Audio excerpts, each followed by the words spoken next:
Bueno, vamos a comenzar de nuevo formalmente. Buenas tardes a todos. Es un gusto, como siempre, para mí realizar este tipo de actividades y creo que resultan muy productivas porque nos permiten abordar en su totalidad y siguiendo un esquema determinado todo el análisis completo de este tipo de cambios importantes que se producen en materia impositiva, tributaria, y posteriormente vamos a organizar, estoy esperando que salga algo más de letra chica, como solemos decir, ¿no? Más reglamentaciones, más resoluciones en un próximo encuentro. Vamos a tratar la ley de modernización laboral también, porque creo que también es muy importante para para todas las empresas, ¿no? Así que próximamente, ni bien como les decía, esté más definida la situación, vamos a realizar un evento igual que este respecto de la ley de modernización laboral que se acaba de aprobar. La idea es, vamos a hacer todo un recorrido por toda la reforma. Ustedes pueden ir haciendo las consultas o las dudas que les vayan surgiendo a través del chat, así en algún momento hacemos un corte o al final de todo, depende de cómo vayamos con el tiempo, las puedo leer y responderle las inquietudes que surjan de esta charla, ¿no es cierto? En este aspecto, eh, esta, esta reforma, digamos, eh, trae una particularidad. Siempre hablamos solamente de modificaciones de leyes, de resoluciones, de decretos, pero siempre apuntando o comentando las variaciones que ha tenido a nivel jurídico. En este caso, no solamente tenemos que analizar las modificaciones que se producen en las normas tributarias, en las normas de procedimiento, en las leyes penales, sino que también me interesa porque entiendo, yo no recuerdo que haya habido otra reforma similar. Hay un cambio de concepto aquí, que es el que de alguna manera oficia como una especie de columna vertebral de todos estos cambios y que es el criterio más importante que se vuelca. Todo lo demás, por supuesto, es consecuencia de poder adaptar estos cambios de concepto que ha determinado el Estado a través de sus poderes y lo ha transformado en leyes, en decretos y en resoluciones para ponerlos en práctica. Pero este concepto de inocencia fiscal es no solamente una reforma tributaria, sino un cambio muy importante de concepto, que es el que vamos a tratar de ir eh, mencionando en esta conversación. El primero de los puntos, y esto es una interpretación totalmente mía, no está sacada de ninguna discusión de cuando se elaboraron las leyes en el Congreso ni nada. Yo considero que antes, si formamos una pirámide de contribuyentes donde tenemos en el vértice superior los grandes contribuyentes, en la base los pequeños contribuyentes, que son la mayor cantidad, y en el medio, por supuesto, los medianos, ¿sí? La realidad es que antes los que se encontraban más expuestos al accionar del fisco, por denominarlo de alguna manera, eran los medianos contribuyentes. ¿Y por qué? Los grandes contribuyentes de alguna manera tenían su devenir tributario bastante acotado, ¿sí? Estaba bastante establecido. Hay un área de la hoy Arca que se dedica a atender particularmente a este grupo de contribuyentes, que son los que generan casi haciendo una curva ABC, el 80% de la recaudación. Los pequeños contribuyentes, monotributistas y pequeños comercios, muy pequeñas empresas, realmente estaban fuera del foco porque el costo de fiscalización de estos pequeños contribuyentes es gigante en virtud de la cantidad. Entonces, yo entendí siempre de que los que estaban más expuestos eran los medianos contribuyentes. El cambio de paradigma que se da ahora es que el fisco ha decidido transformar este concepto y dedicarse en forma así personal, particularmente a los grandes contribuyentes, y por eso los ha excluido de ciertos beneficios que ahora vamos a ir tratando, y a los pequeños contribuyentes, como ustedes saben, el monotributo, por ejemplo, no es demasiado bien visto por el Fondo Monetario Internacional ni por las autoridades fiscales, porque dentro del sistema del monotributo se suelen esconder o se suele provocar lo que se denomina en la jerga el enanismo fiscal, ¿no es cierto? Esos casos que se dan, que vienen mis clientes a comentarme que estuvieron el fin de semana con una persona que era monotributista clase A y tenía 6 departamentos en Puerto Madero. ¿Cómo hace, no es cierto? Bueno, esto es lo que llamamos el enanismo fiscal, o sea, dentro de una categoría que tributa relativamente poco a nivel eh, de impuestos, ¿sí? Se pueden esconder grandes contribuyentes, eh, entonces esta categoría no se quiere. Ahora, ¿cómo se van a controlar? Porque como habíamos dicho antes, es muy costoso controlar a esa gran masa de contribuyentes que en definitiva, salvo estos casos especiales, aportan muy poco a las arcas fiscales. Bueno, la idea es que esto se controle a través de herramientas sistémicas, inteligencia artificial, algoritmos, y que no tengan que tener un grupo, un cuerpo de inspectores dedicados a investigar, fiscalizar a pequeños contribuyentes, ¿no es cierto? Entonces, yo creo que ese es el primer aspecto y que yo considero y una gran alegría, digamos, para los medianos contribuyentes que siempre decíamos que eran los que estaban más expuestos al accionar del fisco. Ahora, de alguna manera, todas estas llamémosle, libertades que se están estableciendo para ese grupo de contribuyentes, que es amplio, no tiene que confundirse con libertinaje. O sea, no es que por ser contribuyente que estoy ubicado en el medio de la pirámide, a partir de ahora puedo hacer lo que quiero, no tengo que seguir normas, puedo blanquear lo que se me ocurre. Antes de esta reunión me han llamado clientes con un caso. Y dice, pero yo podría depositar $1 millón todos los meses en el banco y no, para todo hay límites, ¿no? Si bien no está establecido un límite que nos diga, usted puede depositar fondos ahorrados, no declarados de hasta X monto, como fue el blanqueo anterior, que teníamos una liberalidad hasta los $100.000, por ejemplo. Bueno, ahora no existe un monto. Puedo llegar a exteriorizar bienes no declarados, pero dentro de cierto paraguas, dentro de cierto esquema. O sea, no es que ahora, a partir de ahora, se puede hacer lo que uno quiere. Esto es importante.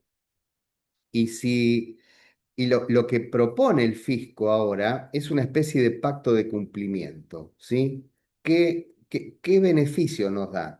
Básicamente, la creación de una declaración jurada simplificada, ¿sí? Para todas aquellas personas humanas, con un beneficio inédito de inocencia fiscal. ¿Y qué significa esto? Que el fisco va a presumir que si yo presenté esa declaración jurada simplificada en tiempo y forma y tributé el impuesto que arroja esa declaración jurada simplificada, que es prearmada por el fisco, y ya lo vamos a ver en detenimiento, me va a otorgar un efecto liberatorio, ¿sí? De cualquier tipo de acción penal, civil, o sea, o de reclamo de montos sobre esa declaración, pero con ciertas limitaciones. También se ha, se ha establecido a través de esta ley, por fin, la modificación de la ley penal tributaria, adecuándola, por un lado, ¿sí? eh, los límites objetivos de punibilidad que habían quedado fijados con valor a diciembre del 2017, cuando fue la otra gran reforma que tuvimos, la 27430, y habían quedado totalmente afectados por la inflación, con lo cual recordemos que la evasión simple tenía un límite objetivo de punibilidad de 1,5 millones de pesos. O sea, un ajuste en el IVA, un ajuste en el impuesto a las ganancias de más de 1,5 millones de pesos podría implicar, si el fisco demostrara el dolo, eh, un procesamiento a la persona o al responsable de la sociedad.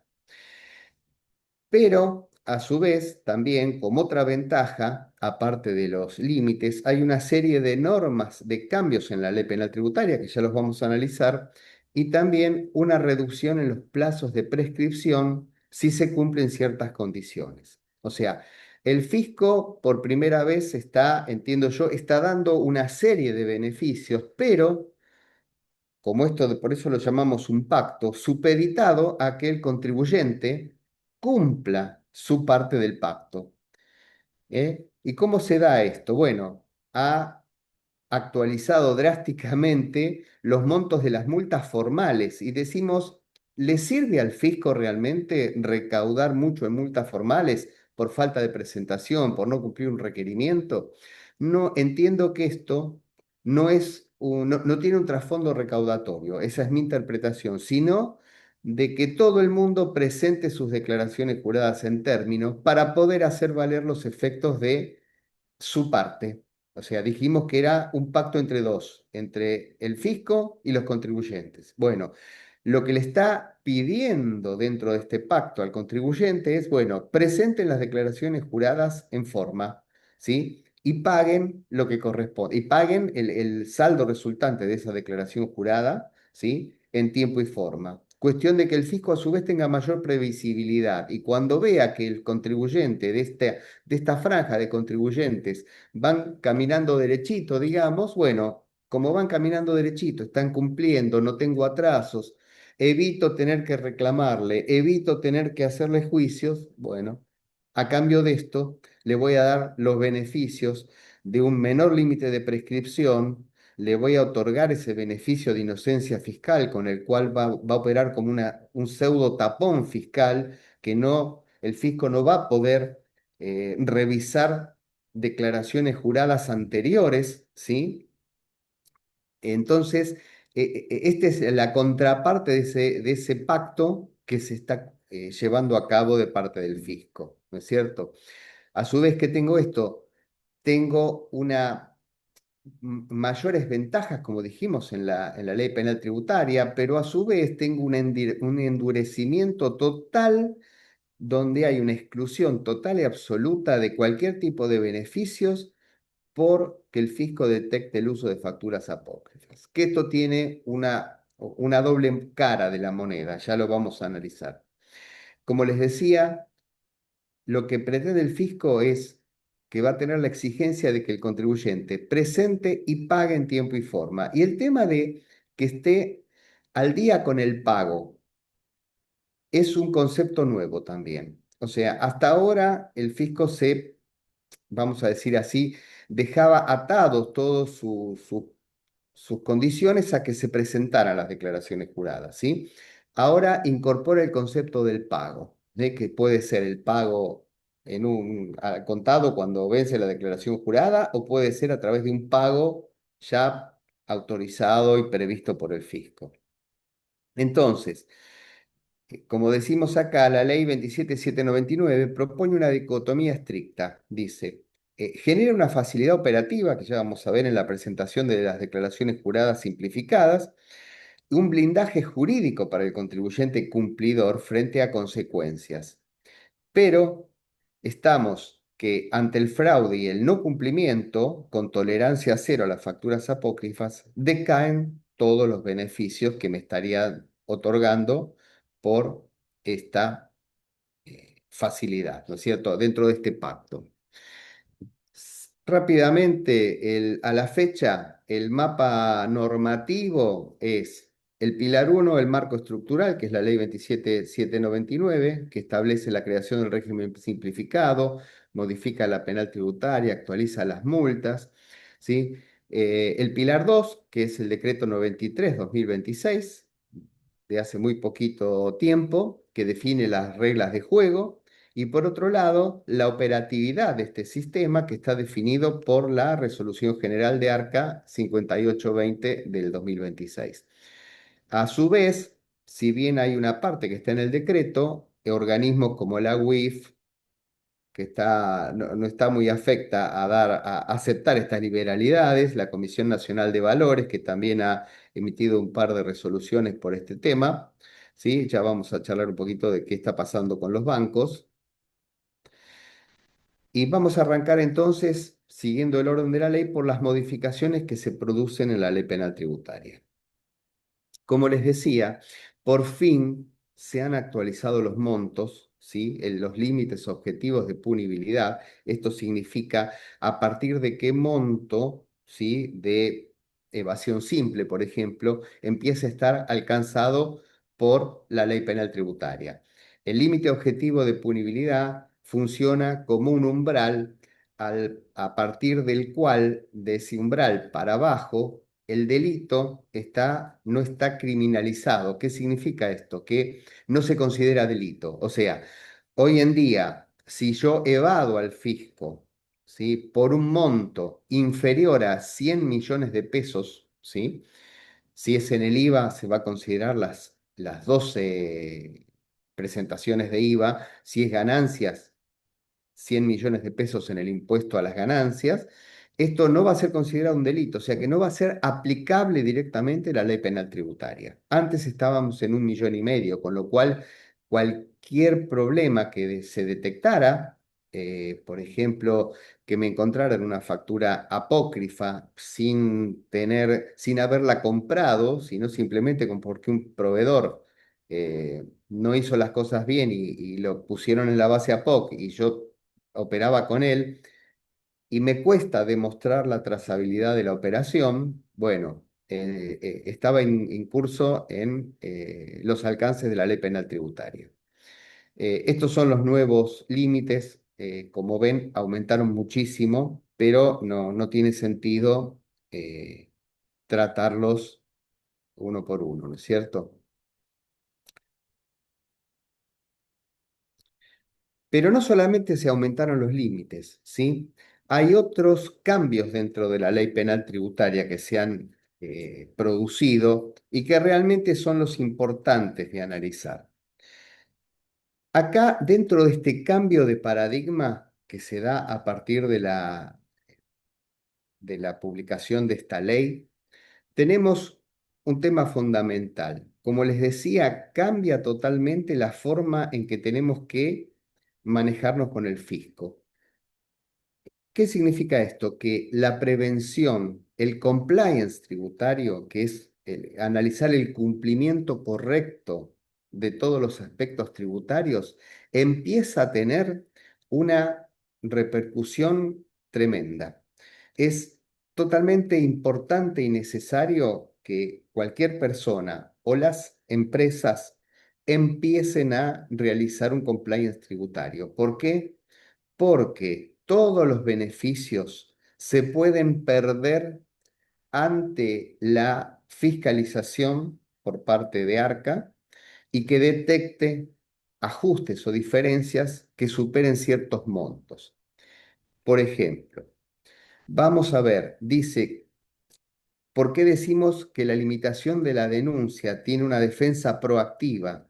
Porque si yo detecto que tengo una declaración jurada mal confeccionada, por las razones que sean, ¿sí?, y lo detecto antes de tener una fiscalización que sea la que lo observa, esa rectificación no está incursa dentro de la obligación de generar una demanda penal tributaria. ¿Sí? ¿Qué significa esto? Que si yo me doy cuenta de que por una diferencia de criterio técnico, contable, normativo o por un error que se produjo, vamos a lo más simple, consideré una factura dos veces, vamos a algo muy sencillo, ¿sí? Y que esa factura es muy grande y que puede superar la rectificación de esas declaraciones en función de haber detectado que tomé una factura dos veces, puede superar los límites de la ley penal tributaria, los límites objetivos de punibilidad. Si yo la ajusto, ¿sí? Y rectifico antes de tener una orden de intervención de la AFIP por una ARCA, con una inspección, ¿no es cierto? Esto no se va a tomar en cuenta, ¿sí? No voy a tener una demanda penal. Eh, ¿Qué otra cosa también determina que esto no estaba del todo aclarado con la vieja redacción de la ley penal tributaria? Dentro de la ley de procedimientos, ¿sí? Existen una serie de, de mecanismos que tiene el fisco para determinar de manera presuntiva la base imponible. Estos están perfectamente establecidos y reglados en la ley 11683, que es la ley de procedimiento tributario. Pero, como bien la palabra lo dice, ¿sí? Estos procedimientos permiten establecer de manera presuntiva la verdadera magnitud de la base imponible. Lo que plantea ahora la ley penal tributaria es que un ajuste fiscal que se fundamente exclusiva y excluyentemente en estas presunciones, sin una prueba que verifique que esta presunción ya deja de ser una presunción y pasa a ser una realidad, también el contribuyente va a ser eximido de la denuncia penal tributaria. ¿Sí?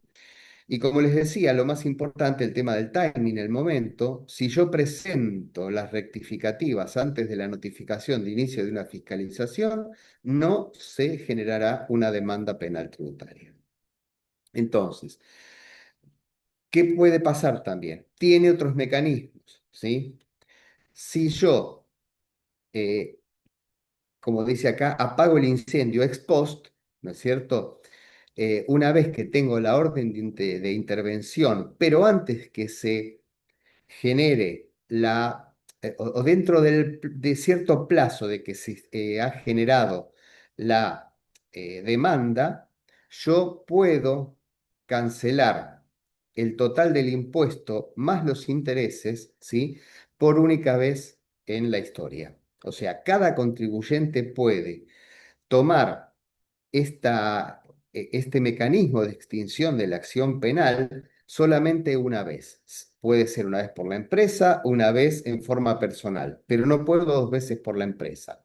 Y esto, de alguna manera, si bien se amplió el plazo a partir hasta el cual yo podía tributar el impuesto que había omitido, más sus intereses, y extinguir la acción penal, ahora dan un plazo adicional después de que está hecha de que está iniciada la demanda penal, ¿no es cierto?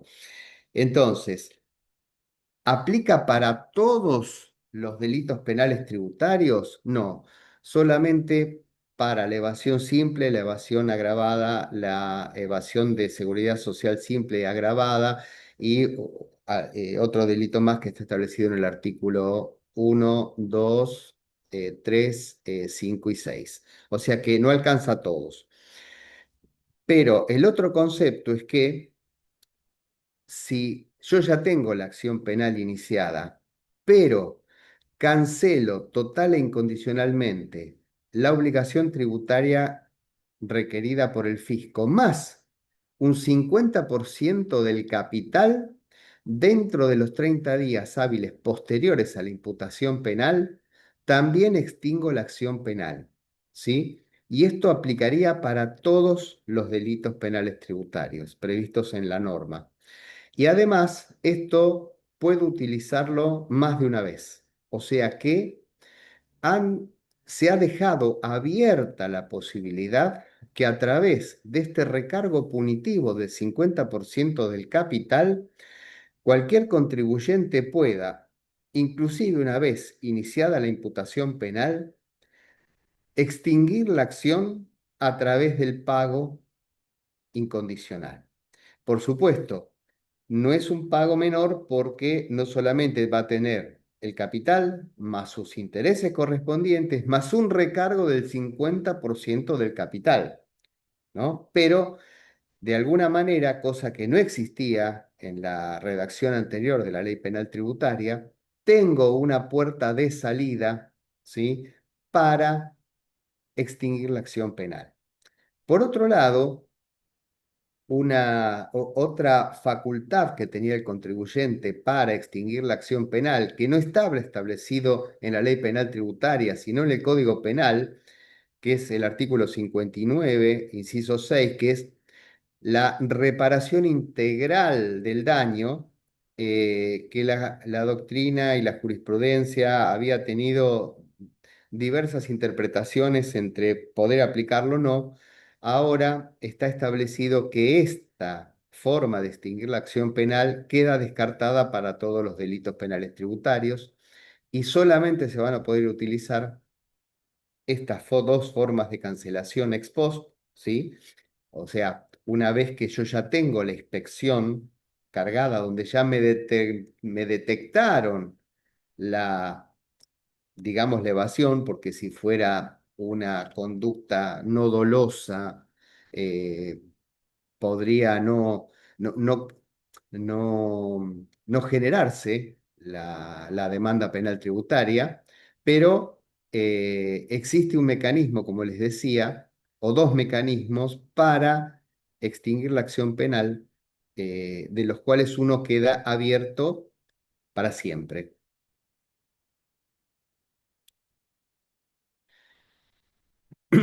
Entonces, ¿qué dice acá del régimen penal tributario?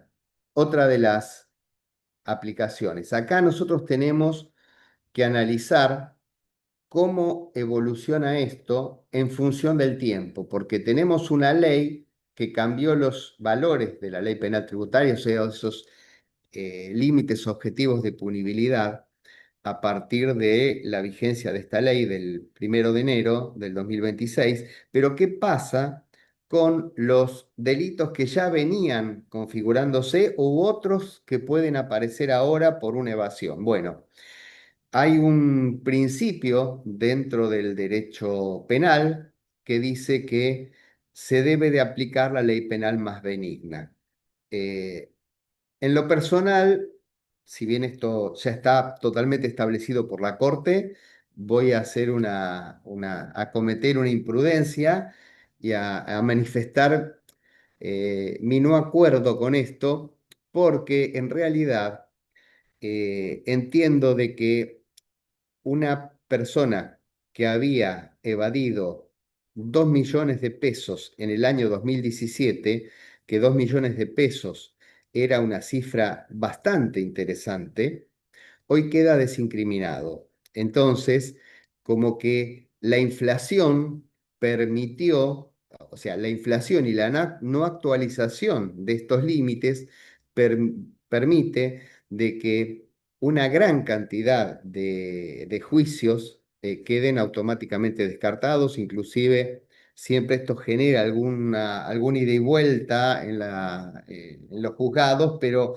ya varios juzgados fallaron en virtud de esta normativa emanada de la Corte Suprema de Justicia de la Nación, que dice que cuando se ha modificado estos límites por el principio de aplicación de la ley penal más benigna, ¿sí?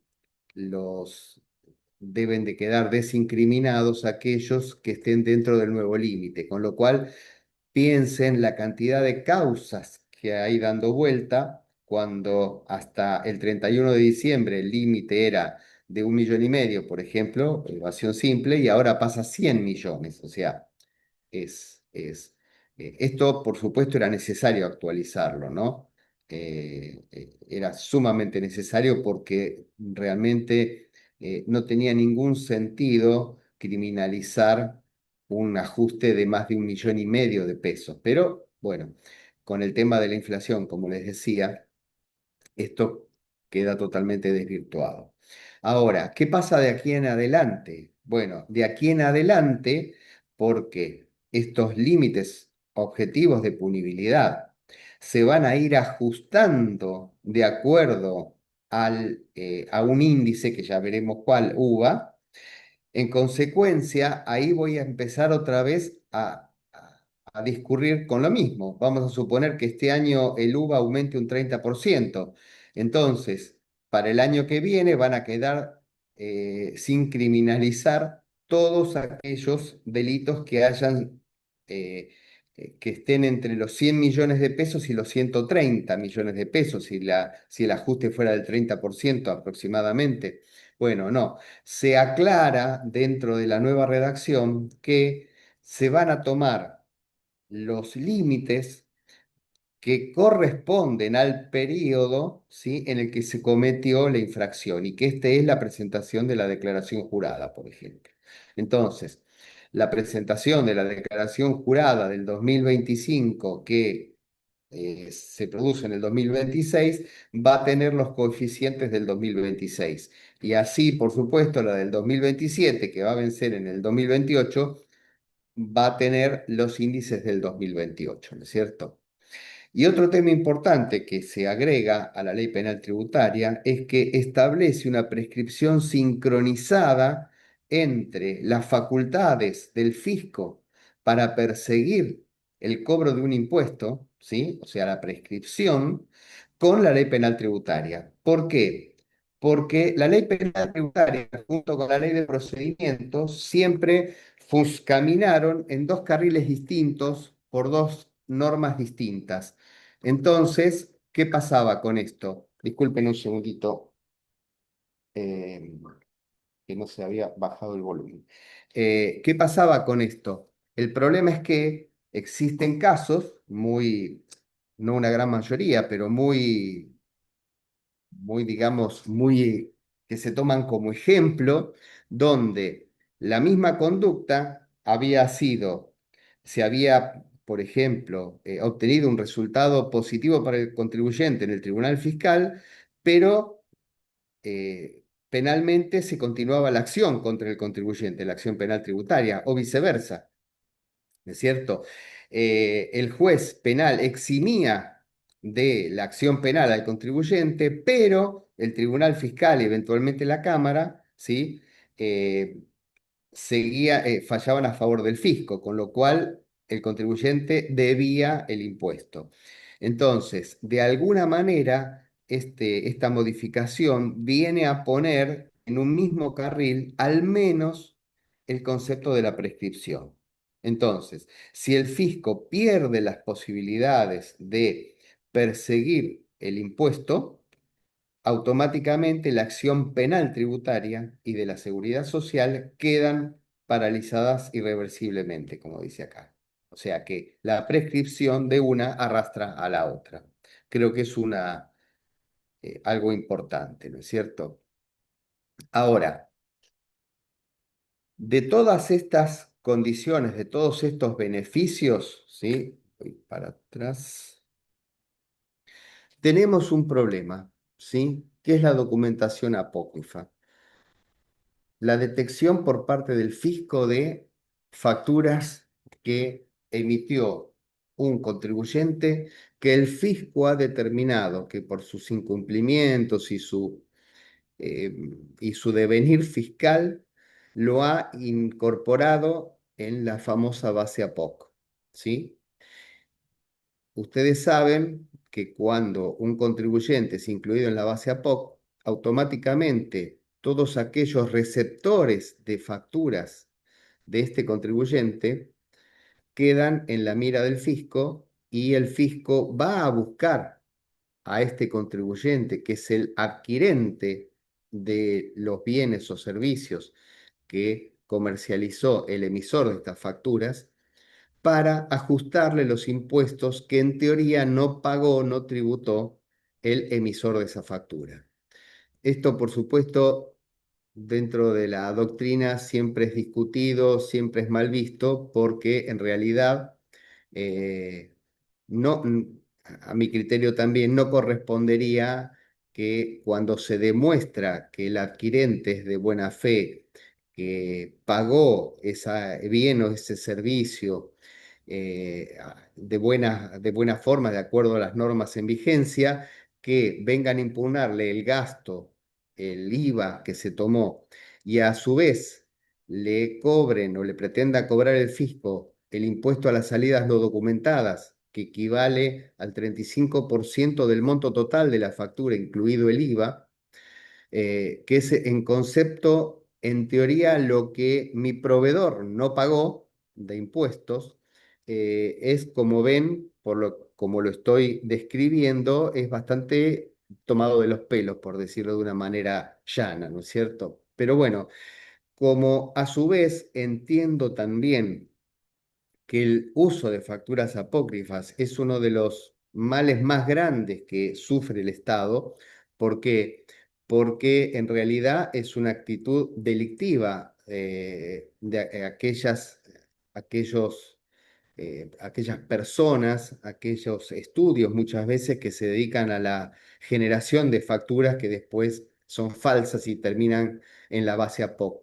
Pero también sabemos de que hay muchos casos donde el contribuyente, el adquiriente, realiza todo lo que corresponde, cumple con todas sus obligaciones y el proveedor, por alguna razón, cae en esta base APOC. Y sobre todo, el problema más grande que tenemos aquí es que el fisco incorpora en la base APOC con retroactividad al contribuyente incumplidor.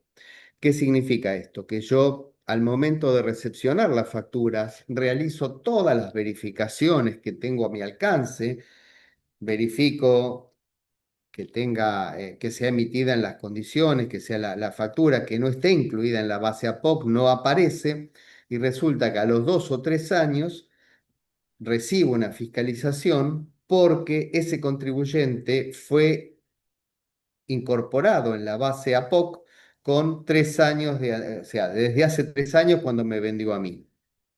Y esto es lo que yo considero que genera algo totalmente inequitativo, porque yo no tengo elementos de cómo verificar que esa persona va a ser incluida en un tiempo determinado dentro de la base APOC.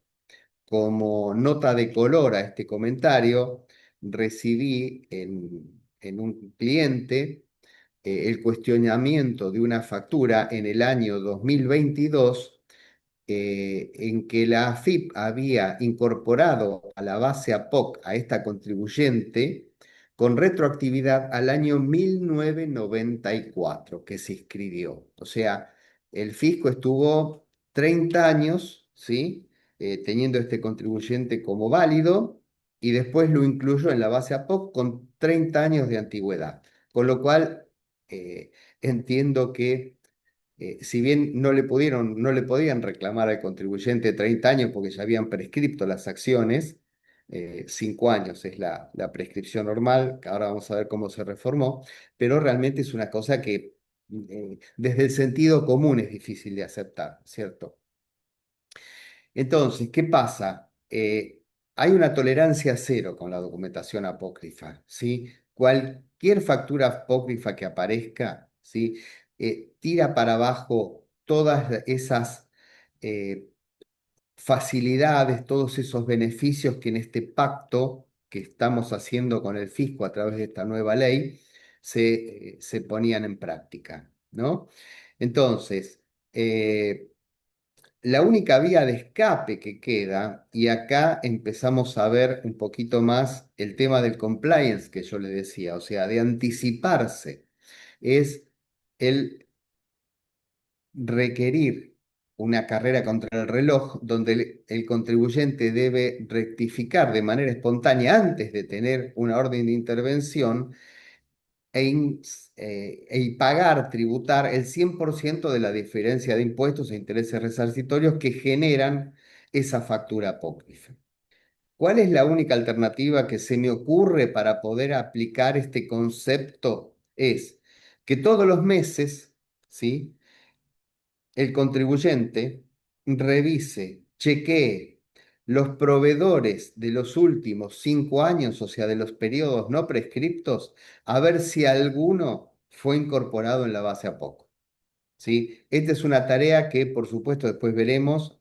Hay que hacerla con un sistema autónomo porque a mano es imposible. O sea, tendría que tener 3 personas más en la administración chequeando todos los meses los proveedores de los últimos 5 años que no hayan sido incorporados a la base APOC. Pero es la única alternativa que entiendo que tenemos a disposición para, en virtud de los plazos lógicos que tiene el fisco para generar una orden de intervención, ¿sí? Ni bien me entero que el contribuyente ingresa en la base APOC y que internamente también se gatillan los mecanismos para cargar fiscalizaciones contra sus adquirentes, en ese momento rectificar, identificarlo, buscar las facturas que recibí de esa persona, eh, pagar el impuesto, la diferencia de impuesto, los intereses, y de esa manera no estaría perdiendo todos los otros beneficios que ya iremos viendo, pero como estamos comentando desde el principio, no perdería los elementos de este pacto fiscal que me está proponiendo el fisco. Entiendo de que por la forma en la que se está manejando esto no es correcto, no me gusta, no estoy de acuerdo. Por supuesto que el Congreso, los diputados y los senadores son los que definieron la ley. Me parece que cuando uno va a la práctica, encuentra que esta tolerancia cero, esta estricticidad en esta norma, en esta parte de la ley, la encuentro demasiado estricta, por llamarlo de alguna manera, ¿no es cierto? Porque en cambio me dicen que si yo tengo una fiscalización, ¿sí? Esa presunción de exactitud de las declaraciones juradas, ¿sí? Va a seguir manteniéndose y va a funcionar como un tapón fiscal para los ejercicios anteriores, ¿sí? Si yo no tengo una diferencia significativa que la misma ley define en un más de un 15%. O sea, si a mí el fisco me hace me realiza una actividad de inspección y me detecta una diferencia de impuesto de menos de un 15%, no pierdo la presunción de exactitud de esa declaración. Pago el impuesto, pago los intereses y no va a haber otra acción por parte del fisco. No va a ir para atrás, ¿sí? No va a mirar las declaraciones juradas anteriores, con lo cual es importante mantener esta presunción de exactitud. Esto tiene un límite, que son 100 millones de pesos, que como no es una coincidencia, ¿sí? Es el umbral penal autónomo de la ley penal tributaria, ¿sí? Que en su artículo 1 establece la evasión simple, el límite objetivo de punibilidad en 100 millones de pesos. Entonces, algunas consideraciones, ¿no? Eh, Dentro de la redacción de la ley hay otras perlitas, entiendo yo, interesantes, que dicen, por ejemplo, transcribiendo parte del artículo 14 de esta nueva de la 27799, dice, el organismo recaudador no formulará denuncia penal cuando, ¿sí? Y acá es que establece esos límites que les comentaba, además de un 15% por alguna de las otras cuestiones que vamos a analizar más profundamente. Pero no dice podrá no realizar, ¿sí? Dice no formulará denuncia penal. O sea, es como una orden restrictiva para el fisco, ¿no es cierto? O sea que esto es muy bueno. Ahora, después dice que cuando eh, se analice un caso, ¿sí?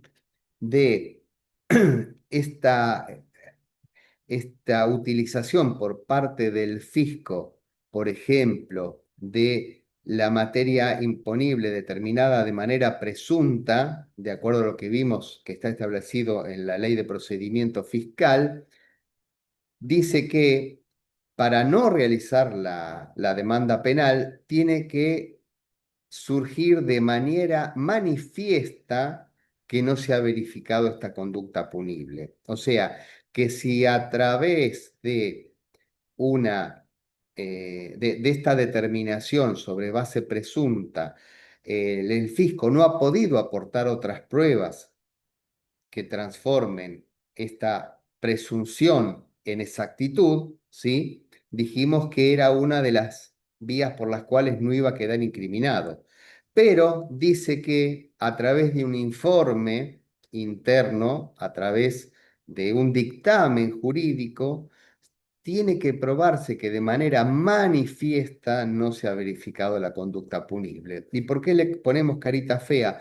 Porque aquí otra vez vuelvo a quedar rehén de la interpretación de un organismo interno del fisco, ¿no es cierto? O sea, el que me inspecciona es el que está al lado del que después va a determinar si me tiene que seguir adelante con la demanda penal tributaria o no en virtud de si esta conducta es punible o no. Y como sabemos, en general hay grises, ¿cierto? Salvo que sean hacia aspectos muy determinados, normalmente hay grises. Y acá es donde es lo que no me convence, ¿no? Ahora, por primera vez, en estos casos también dice que podrá tenerse en consideración el monto de la obligación evadida en relación con el total de la obligación tributaria del mismo periodo fiscal. Y esto creo que es un aspecto muy importante porque yo también no me convence el concepto de los límites objetivos de punibilidad. ¿Por qué? Porque analizándolo con un aspecto de sentido común, me resulta así difícil de digerir como persona de a pie, digamos, de que si yo evado por 99.999.999 millones de pesos, no tengo una sanción penal tributaria, y si evado por 100 millones un peso, entonces me realizan una demanda penal tributaria. Y aquí, al no establecerse una relación entre el monto de la declaración jurada y el monto de este límite objetivo de punibilidad, se generaban situaciones donde en una gran empresa, ¿sí? Cualquier diferencia, cualquier error quedaba incurso dentro de los límites de la ley penal tributaria. O sea, ¿por qué? Y porque una empresa que factura, no sé, 10.000 millones de pesos por mes y por ahí que hubiera un error, ¿sí? En una consideración o un error involuntario de que falló el sistema y no sé, y me consideró un cliente como exento en vez de como grabado o consideró una venta a tierra del fuego cuando se entregaba acá en la provincia de Buenos Aires. ¿Qué pasa? Ese ajuste en el IVA en una empresa que factura 10.000 millones de pesos y es muy posible que ocurra. Ahora, en una empresa que factura 1.000 millones de pesos, esos 100 millones un paraguas bastante grande para evitar la demanda penal. Bueno, esa es mi crítica personal a los límites objetivos de punibilidad, ¿no? Eh, Acá hay este renglón que se agregó en un pedacito de la ley que dice que podrá tenerse en consideración, ¿sí? Para desincriminar de la ley penal tributaria el monto de la obligación evadida con respecto al total de la obligación tributaria determinada en ese periodo fiscal, ¿no? Creo que de alguna manera abre una pequeña puerta para analizar estos temas en función del quantum de la obligación tributaria respecto de lo que se considera que se evadió. Y después, como ya lo mencionamos, fundamental esto, si yo presento declaraciones juradas rectificativas antes de recibir una orden de intervención o fiscalización, quedo afuera de la demanda penal tributaria. Y lo planteo con casos concretos, comunes de todos los días. muchas veces cuando nosotros, como auditores de una empresa, hacemos la auditoría, detectamos algunas diferencias, algunos errores involuntarios, pero que se detectan en una auditoría. Bueno, hay que corregirlos. Ahora, hasta hace poquito, si la corrección implicaba presentar una rectificativa por más de 1,5 millones de pesos, yo corría el riesgo, ¿sí?, de quedar inmerso en una demanda penal. En cambio, con este nuevo artículo que se incorpora a la ley penal tributaria, si yo rectifico voluntariamente antes de tener una orden de intervención, entonces esta conducta no va a ser incriminada dentro de los alcances de la ley penal tributaria. Por eso, vuelvo a insistir y voy a volver a insistir mucho con este tema, la prevención se transforma en una obligación en este nuevo esquema.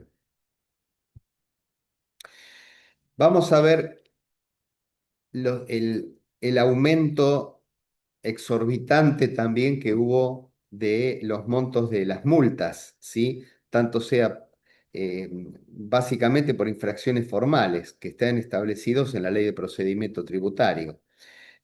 Por ejemplo, antes, cuando una persona humana presentaba fuera de término una declaración jurada, el IVA, por ejemplo, por las razones que sea, porque se olvidaba, porque se había ido de viaje, por las razones que sea, la multa, que no se actualizaba desde antes de la salida de la convertibilidad, seamos claros, antes era importante, pero bueno, quedó también como muchas otras cosas.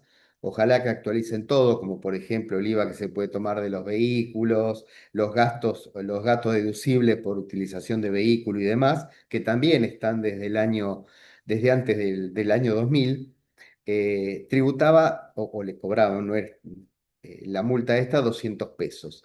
Ahora son 220.000, ¿sí? La que era de 400 pasó a 440.000 en el caso de personas jurídicas. Y hay otras, por ejemplo, referidas a información de sujetos vinculados del exterior, precios de transferencia y demás, que también han tenido una, eh, un incremento bastante importante. Fíjense, por ejemplo, si el nivel de ingresos para el incumplimiento a requerimientos agravados que establece de 2 a 10 veces los importes previstos en las filas anteriores, o sea, el 39, el artículo agregado a continuación del 39, fíjense que el monto de la multa puede ser de 10.000 millones de pesos, o sea, una locura, ¿no? Esta pasa de 150, el incumplimiento de deberes formales, por ejemplo, no contestar un requerimiento de 150 pasa a 150.000, y si es el monto máximo de 2.500 a 2.500.000. O sea, esto se incrementó muchísimo, pero bueno, es parte de ese concepto que yo les comentaba cuando iniciamos, de decir, bueno, preocúpense por ser cumplidores, ¿no es cierto? Porque si no, las sanciones y la pérdida de beneficios va a ser sumamente importante. Bueno, estos son los otros montos también. Y aquí tenemos, como habíamos visto hoy, una disquisición respecto de, vamos a suponer que yo no presenté en término la declaración jurada de IVA de noviembre del 25, pero me cobran la multa ahora, o sea, el fisco me manda la notificación de la multa ahora. Bueno, volvemos a lo mismo que antes.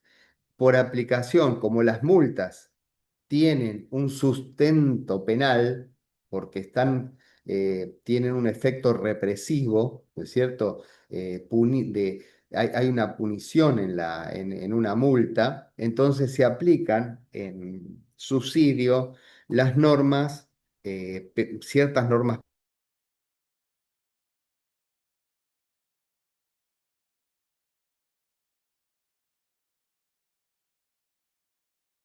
en términos de la declaración jurada de IVA de noviembre del 25 va a estar sancionada con una multa, si es persona humana, de 200 pesos y si es una sociedad de 400 pesos, ¿sí? Ahora, rige para las posteriores faltas de presentación ya del año 2026 el nuevo monto.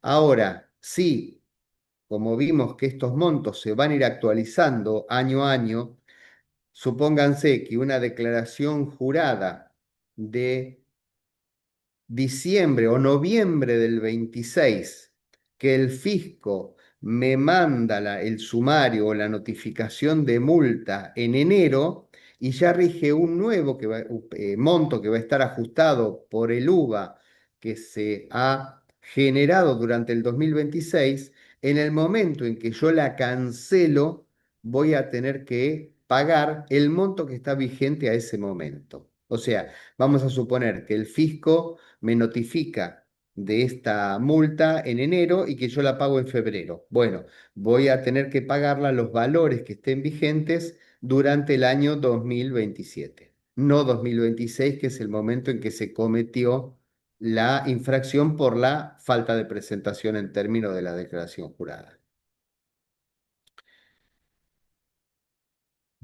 Va a tener a su vez un mecanismo de aplicación en función del tamaño del contribuyente. Entonces, el fisco no va a aplicar la multa automática de manera automática, como hacía ahora, sino que, vencido el plazo, ¿sí? Va a comunicar al domicilio fiscal electrónico, salvo los que sean grandes contribuyentes, ¿sí? Y les va a dar un tiempo de espera en días corridos para que presenten la declaración, ¿sí? Y de acuerdo al segmento que está determinado, ¿sí?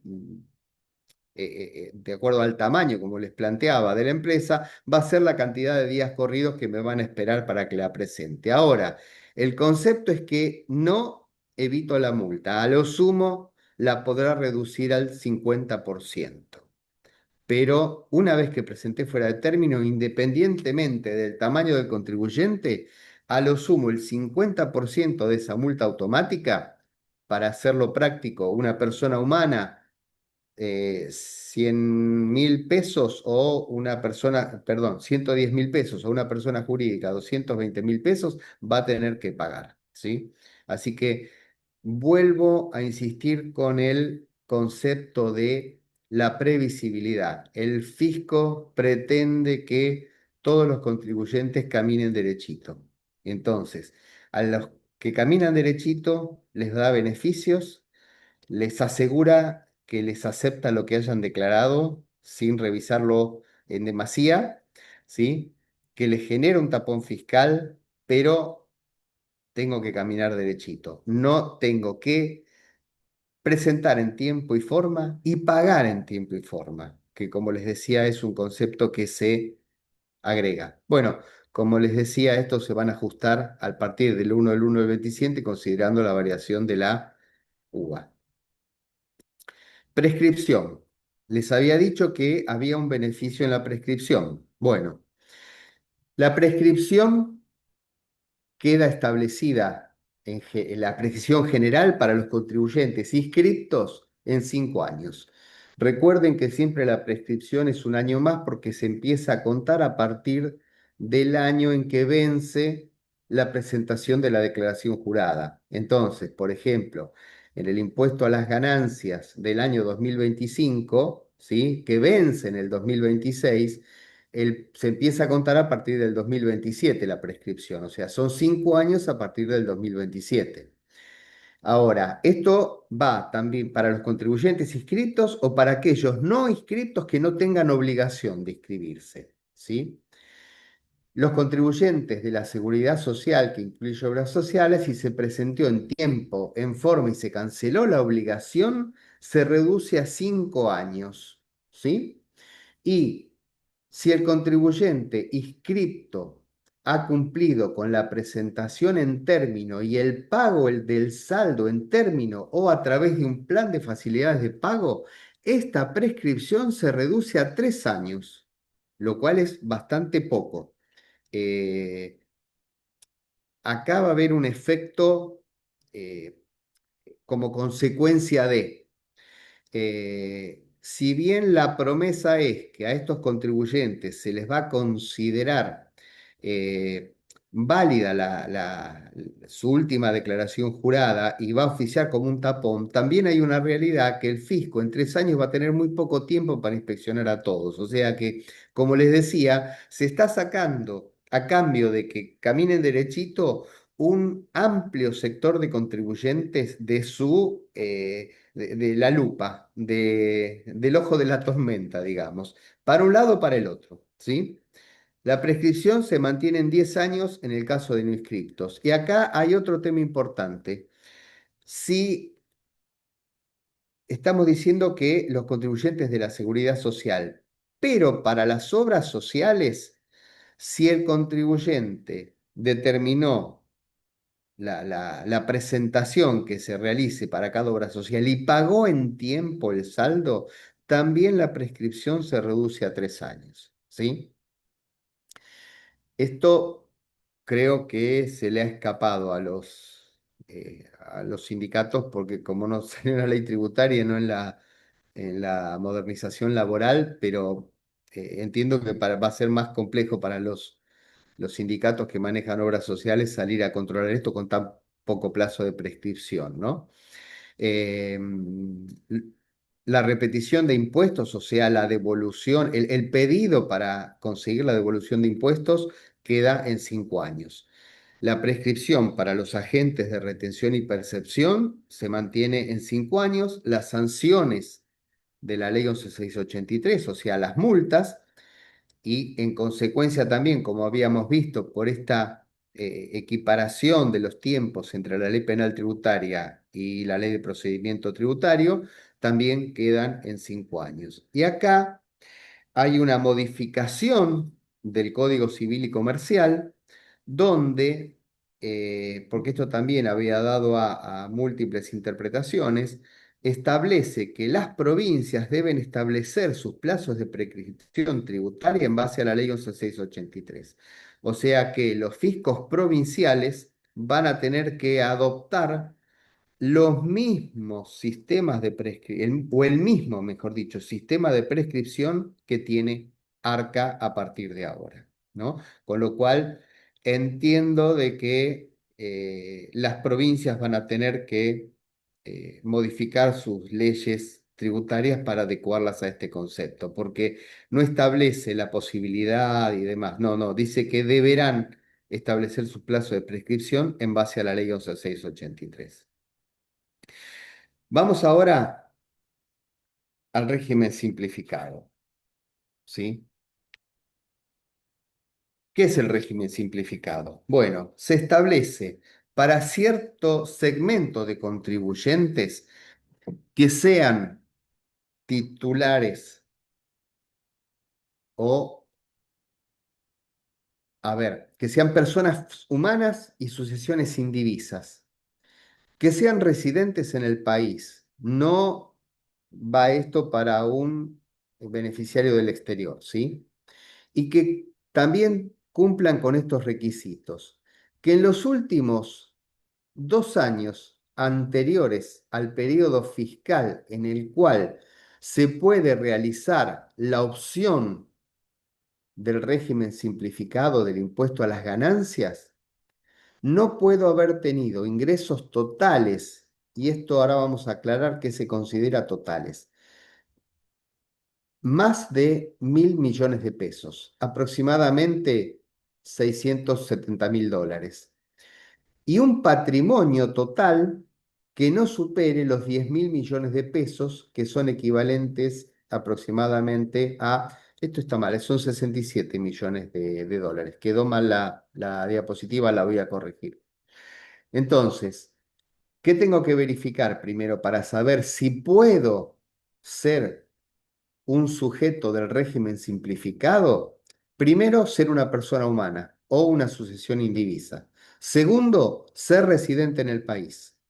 No puedo ser gran contribuyente nacional, o sea, los grandes contribuyentes nacionales están alojados, digamos, son contribuyentes de una agencia distinta, que es Grandes Contribuyentes Nacionales, donde he trabajado, ¿sí? En los últimos 3 periodos. O sea que si un contribuyente fue gran contribuyente nacional en el año 2024, no puede aplicar al régimen simplificado. Si un contribuyente tuvo ingresos de más de 670.000 dólares, 1.000 millones de pesos, en alguno de los 3 últimos años, incluyendo el año para el que voy a pedir esta categorización dentro del régimen simplificado, quedo excluido totalmente del régimen, ¿sí? Después tengo otros requisitos formales que son tener la quit vigente sin estado administrativo limitado, o sea, tener alta en el impuesto a las ganancias, o sea, un monotributista no puede ser calificado dentro del régimen simplificado. ¿Por qué? Porque no presenta el impuesto a las ganancias. Si un monotributista a su vez presenta declaración jurada de impuesto a las ganancias, porque por ejemplo es director de una sociedad, entonces sí puede ser eh, incluido, puede pedir la inclusión dentro del régimen simplificado, ¿sí? Pero el que es monotributista exclusivamente no, ¿sí? Y acá empezamos a ver o también otra gran novedad en esto, que es que el fisco va a poner a disposición, a consideración del contribuyente, una declaración jurada precargada, ¿sí? De impuesto a las ganancias, con todos los datos que tiene, de ingresos, gastos, deducciones, rentas que le hayan informado del exterior a través de los sistemas que hay de intercambio automático de información, ¿sí? ¿Y qué va a hacer el contribuyente? Por supuesto, en este caso, nosotros como contadores vamos a tener que con la información que nos aportó nuestro cliente, verificar que lo que dice Arca en esa información precargada coincide realmente con lo que tiene el contribuyente. Lo que no coincida, que puede ser que hay un ingreso que no lo tuvo en cuenta porque no está dentro de ninguno de los regímenes de información a que tenga a disposición Arca, entonces hay que corregir, hay que modificar esa declaración jurada precargada, adecuarla a la realidad que nuestro cliente nos informa y después que la hayamos validado, confirmarla. ¿Sí? O sea que este viejo presagio que yo vengo insistiendo hace muchos años atrás, de que los roles se invierten y que el fisco va a ser el que va a declarar por nosotros y nosotros nos vamos a transformar en los inspectores que vamos a revisar la declaración jurada, hoy ya es una realidad, ¿no es cierto? Nos dejan la posibilidad de modificarla y de confirmarla porque la ley de procedimientos dice que en Argentina los impuestos son autodeclarativos, o sea que no me los puede establecer el fisco. Entonces, para no infringir la ley de procedimiento tributario, me da la posibilidad de que yo la adecúe a mi realidad, si el fisco está equivocado, ¿sí? Y confirmarla. Todavía no han llegado estas declaraciones juradas precargadas, ¿sí? Todavía no está listo el sistema para presentar esas declaraciones bajo el régimen simplificado. Ahora les voy a comentar la otra gran, eh, el otro gran cambio que se verifica en esto. Pero, por ejemplo, hemos visto muchas veces que esto es como una ampliación de lo que antes era nuestra parte, donde el fisco nos comentaba qué información tenía de nosotros. Piensen que si yo tenía una cuenta en conjunto con mi esposa, bueno, a ella le aparecía la cuenta por el importe total y a mí me aparecía la cuenta por el importe total. Entonces, eso, si estamos declarando el 50% cada uno, porque los dos tenemos actividad y demás, bueno, eso va a ser lo que haya que modificar, ¿no es cierto? Eh, una serie de validaciones. Ahora, por ejemplo, si yo recibí una herencia y por ahí el fisco no se enteró, entonces voy a tener que incorporar dentro de esa declaración la herencia que recibí. Y respecto de los ingresos totales, acá también hay que hacer una salvedad. Totales se refiere a totales. Y esto es, si vendí un inmueble, aunque lo tuviera declarado en mi declaración jurada, el ingreso por la venta del inmueble se considera un ingreso, eh, vamos a decir así, que suma a mis ingresos habituales. El recibir una herencia se suma a los ingresos totales. Y por supuesto, algo que al principio no había salido así, se modificó, se toman en cuenta los ingresos y el patrimonio en el país y en el exterior. ¿Sí? O sea que son todos los ingresos, hasta aquellos que no sean constantes o permanentes, y aquellos que estarían exentos del impuesto a las ganancias. O sea que se toman cualquier ingreso que ha tenido un contribuyente. No me parece razonable. O sea, si yo vendo un inmueble, no implica que el mismo, a mi criterio, tenga que ser incluido dentro de este límite, porque me puede excluir del régimen simplificado porque eventualmente un año vendí un inmueble. No, no me parece lógico, pero bueno, como siempre digo, los legisladores eh, determinan las leyes y uno para eso los vota, ¿no es cierto? Así que no nos podemos quejar. Bueno, esto es un poco lo que les decía, ¿no es cierto? La inversión de la tarea. Arca ahora arma la declaración y el contribuyente la revisa, o sea que se invirtieron los roles. Dentro de este régimen simplificado, ¿sí? Tenemos dos escudos, que son el siguiente. Primero es el efecto liberatorio del pago. Está establecido, ¿sí? En la ley el efecto liberatorio del pago. ¿Qué significa esto? Que una vez que el contribuyente optó por esta modalidad simplificada y aceptó el contenido de la declaración jurada que le plantea Arca o lo modifica en función de la información errónea y la valida, ¿sí? Esa declaración tiene una presunción de exactitud. O sea que el fisco, ¿sí? Y les leo textualmente, dice, presunción de exactitud, presumirá, sin admitir prueba en contrario, la exactitud de las declaraciones juradas presentadas del impuesto a las ganancias y del impuesto al valor agregado correspondiente a los periodos no prescriptos. O sea, que cuando yo presento la declaración jurada bajo el régimen simplificado del periodo fiscal 2025, ahora en junio, automáticamente genero, aunque no lo diga así, un tapón fiscal para todos los años no prescriptos, ¿sí?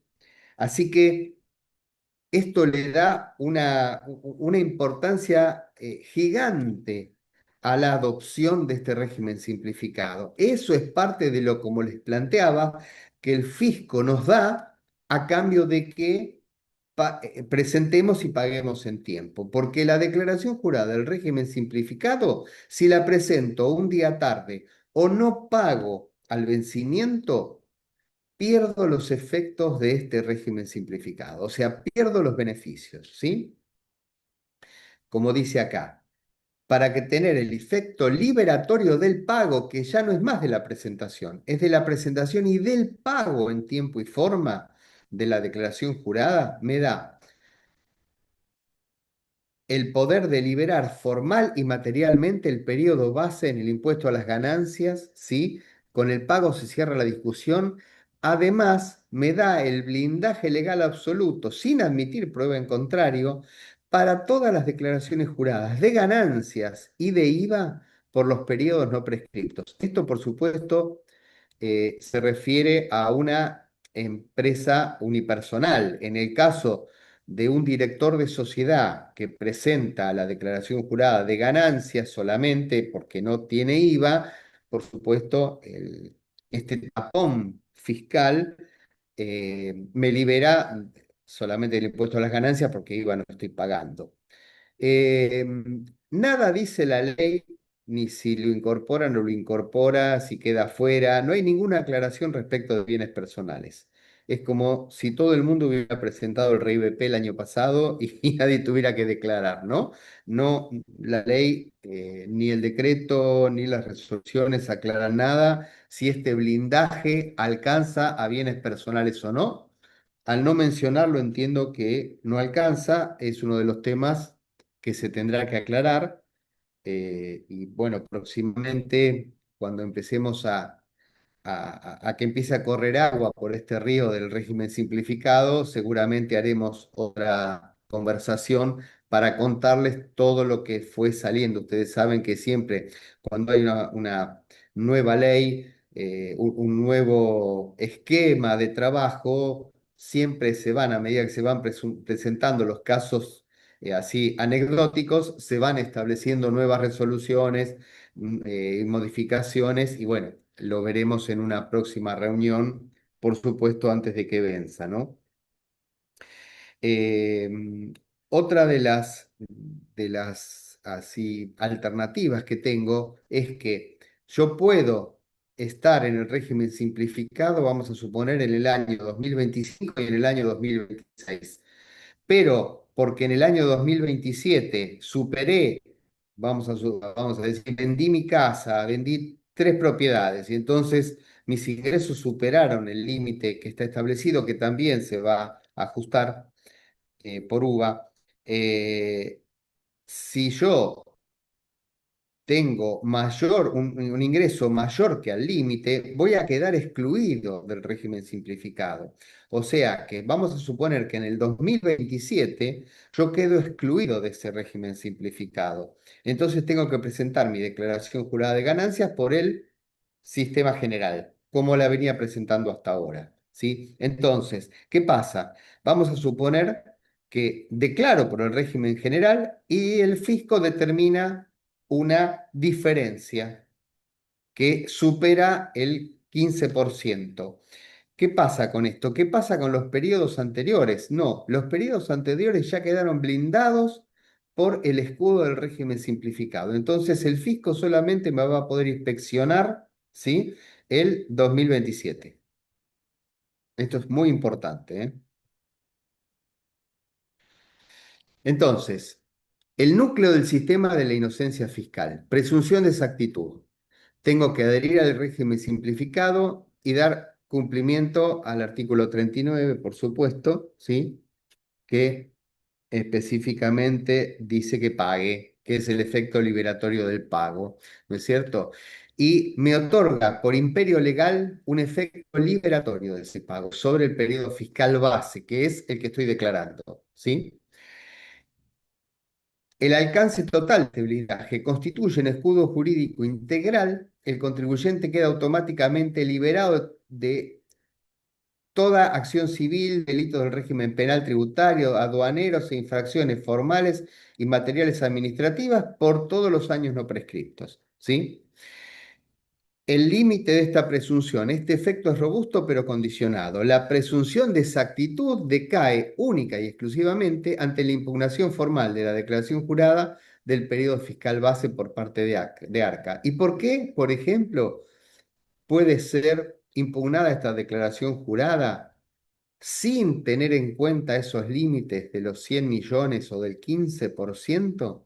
Porque me encontraron una factura apócrifa de 10.000 pesos. ¿Sí? Entonces, por eso que les comentaba al inicio de la charla, de que me parecía no del todo lógica esta exclusión total del blindaje por encontrarme una factura APOC, cuando, como estuvimos viendo, no tengo las herramientas para validar que mi proveedor esté cumpliendo en tiempo y forma. ¿No es cierto? Entonces, como les decía, si se encuentra esa discrepancia significativa que hace que yo pierda ese tracción fiscal, se puede dar por 3 aspectos. Una regla porcentual, que el ajuste del fisco supere el 15%, ¿sí? De la base imponible determinada por mí, o reducción de quebrantos, lo mismo, o una diferencia nominal que supere esa diferencia, el umbral de los 100 millones, como les decía, que coincide con el umbral de elevación simple, o que, y acá el concepto, utilización de facturas u otros documentos apócrifos. Acá está presumiendo de que yo estoy utilizando facturas apócrifas en conocimiento de eso. No, se toma siempre como que yo sé que estoy usando facturas apócrifas y como ya les digo, no siempre es así. A ver, que hay contribuyentes que compran facturas apócrifas, sería incorrecto decir de que esto no existe, pero también existe la posibilidad de que un proveedor normal y habitual, por algún problema, entre dentro de la base APOC. Y el problema es que después este contribuyente sale de la base APOC, pero mientras tanto yo ya perdí el beneficio fiscal porque, como dice acá, se detona la discrepancia significativa y se quiebra la inocencia fiscal.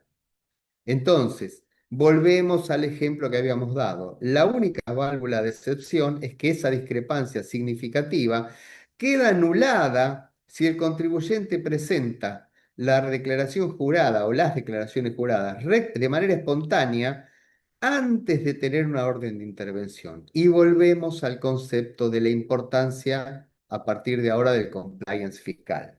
Entonces, como les decía, supongamos que yo omito algún ingreso o parcial en la declaración de la base, que me tomo deducciones improcedentes o que utilizo alguna factura apócrifa sin monto.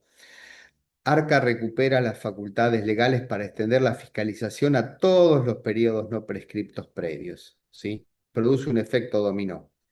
Insisto, salvo que yo tenga blindada esa base porque en el año anterior fui un contribuyente bajo régimen simplificado y hoy no lo soy, y esa adhesión que estaba vigente el año pasado o hace 2 años, sí, me generó ese tapón fiscal. Eh, Dentro de esta simplificación de la declaración jurada, y ya vamos terminando, existen también algo muy importante. Los clientes saben lo que yo molesto con el tema del consumido, ¿no? Porque el consumido es una cifra que sale después de armar toda la declaración jurada, y así lo ha aceptado el fisco, de que no tiene que ser un dato conocido, ¿sí? Porque en una época pretendían que el contribuyente pusiera en su declaración jurada el dato de todo lo que había gastado durante el año a nivel personal como, con exactitud para que el resto de los números cerraran. Bueno, después aceptaron que este número podía salir por diferencia y que podía rectificarse también, ¿no? Pero básicamente el consumido es, si yo tomo en cuenta mi patrimonio inicial, sumo mis ingresos, saco mis gastos o inversiones, ¿sí? El resultado, lo que me queda es lo que yo consumí. O sea, lo que me quedó disponible para consumir. Vamos a suponer esto, vamos a hacerlo muy sencillo. Yo no tenía patrimonio al inicio, ¿sí? Termino mi año con un patrimonio de 10.000 pesos en el bolsillo y yo gané 30.000 pesos. Mi consumido se entiende que va a ser de 20, ¿sí? Porque 30 que gané menos 10 menos 20 que consumí, perdón, me quedan esos 10 en el bolsillo. Esta es una ecuación patrimonial que tiene inmersa la declaración jurada de ganancias y sirve para determinar eh, si de alguna manera ese consumido nunca puede ser negativo, porque yo no podría consumir más de lo que generé, ¿sí? O más de lo que me consumí, de lo que tenía invertido en un plazo fijo o de un auto que vendí. Entonces, ese número ahora, ¿sí? Ese consumido deja de tener importancia porque esa parte de la declaración jurada deja de existir. Solamente tengo que declarar, ¿sí? Los ingresos. Y en base a esos ingresos, el impuesto que se determina. Pero ya no tengo que informar mi patrimonio al inicio, mi patrimonio al cierre, con el detalle, por supuesto, ¿no es cierto? Tengo una propiedad, un auto, un plazo fijo, una inversión, un patrimonio de mi empresa, no. eso ya no se va, aquellos que ingresen en el régimen simplificado no van a tener que declarar más su patrimonio, ni al inicio ni al cierre, ¿sí? Ahora, solamente se va a determinar el impuesto a las ganancias por los ingresos y las deducciones, ¿sí? Ingresos, gastos y deducciones. Este es un poco lo que cambia también de manera muy importante esta presentación de declaración jurada. Ahora, el que tributa bienes personales tiene que saber cuál es el patrimonio del cierre, porque si no, no podemos hacer la liquidación de bienes personales, ¿sí? ¿Y cuánto consumió? Y bueno, eso va a ser un dato que yo tengo que conocer para saber si lo que queda, si lo que tiene en el bolsillo está bien o está mal. Entonces, de alguna manera, pese a que no haya que presentarlo ante Arca, la información completa para la declaración jurada, el profesional que la realice lo va a tener que conocer igual, ¿sí? Lo que se facilita es lo que hay que volcar al fisco. Por ejemplo, en las rentas del sueldo, ¿sí? Las rentas de alquileres, por ejemplo, ¿sí? Hay una reducción drástica en la carga de datos. De 20 campos se unifican operativos y se unifican 10 campos en uno solo. O sea que hay un montón de datos que hay que cargar. Pero si el cliente después me dice, tengo alquileres de 5 inmuebles, así nomás, y qué sé yo de qué inmuebles son. Entonces, de alguna manera necesito, como profesional encargado de la liquidación y de la presentación de las declaraciones juradas, tener todos los datos que pedíamos antes, ¿no es cierto? En el caso de renta de capitales, dice que solo se informa el total de ingresos y gastos de los instrumentos o contratos derivados. Pero, a ver, se disgregan, por supuesto, los ingresos por país de fuente argentina o extranjero, pero de esos instrumentos o contratos, el total de ingresos y gastos, y si yo no sé si hay ingresos exentos o grabados, o si fueron ingresos que están grabados al 15% o por la alícuota, ¿y cómo hago? Necesito otra vez la información de todo. Que no la transmita al fisco es otro tema, pero para calcular el impuesto lo necesito. En el caso de rentas empresariales, por ejemplo, un contribuyente que tiene una sociedad de hecho y que tiene eh, que liquida a través, o una sociedad simple ahora, porque las de hecho no existen más, que tiene una sociedad simple y que debe uno de los socios, el que tenga el quid más bajo, presentar, o sea, declarar el balance de esa sociedad, bueno, ahora no lo va, solamente tiene que declarar el estado de resultados. Y para los que tengan rentas del trabajo personal, hay una integración automatizada de las remuneraciones y las deducciones en el CIRADIC y las cargas de familia que van a aparecer precargadas, ¿sí? Que también con el mismo esquema va a tener que aceptar o rechazar los datos que aparezcan y corregir aquellos que no aparezcan. Por ejemplo, no sé, si tuvo gastos de sepelio y no aparecen, bueno, y los tiene que incorporar porque el fisco no se enteró, bueno, los incorporará. Eh, ¿Cómo es el paso de todo esto? Bueno, primero vamos a tener una adhesión y convalidación, ¿no es cierto? O sea, voy a tener que presentar el pedido de que me incluyan como dentro de este régimen simplificado. Después, anualmente, esto no es una inscripción para toda la vida. Todos los años yo tengo que hacer una ratificación anual como un nuevo pedido de adhesión, ¿sí? Y si por algún motivo que no conozco, por lo menos como están las cosas ahora, no conozco ninguna ventaja en salir del régimen, puedo también pedir la exclusión del sistema, del régimen simplificado y pasar a tributar bajo el régimen general, ¿no es cierto? Otro aspecto. Dentro de la ley dice que las personas que hayan optado por el régimen simplificado tienen que manejar todas sus operaciones de manera bancarizada. ¿Sí? ¿Qué significa esto? Que no tiene que manejar operaciones en efectivo. ¿Sí? Todo tiene que realizarse a través del sistema financiero y tiene que en el caso de que compre acciones en la bolsa, a través de una billetera virtual que esté autorizada por la CNB, de la Comisión Nacional de Valores, o sea, no que sea de estas fantasmas, ¿sí? Tiene que estar registrada. Ahora, mantiene, o sea, el decreto mantiene la exención a la bancarización de las operaciones inmobiliarias, ¿sí?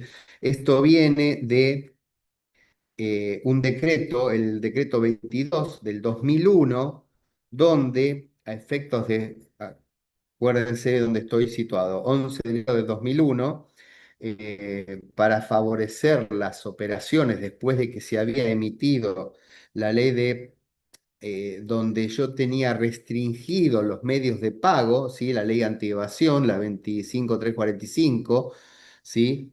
Eh, Se emitió esta otra ley que eximía las operaciones inmobiliarias que se hicieran a través de escrituras públicas de tener que estar bancarizadas, ¿sí? Para no achicar el mercado inmobiliario, por supuesto, ¿no?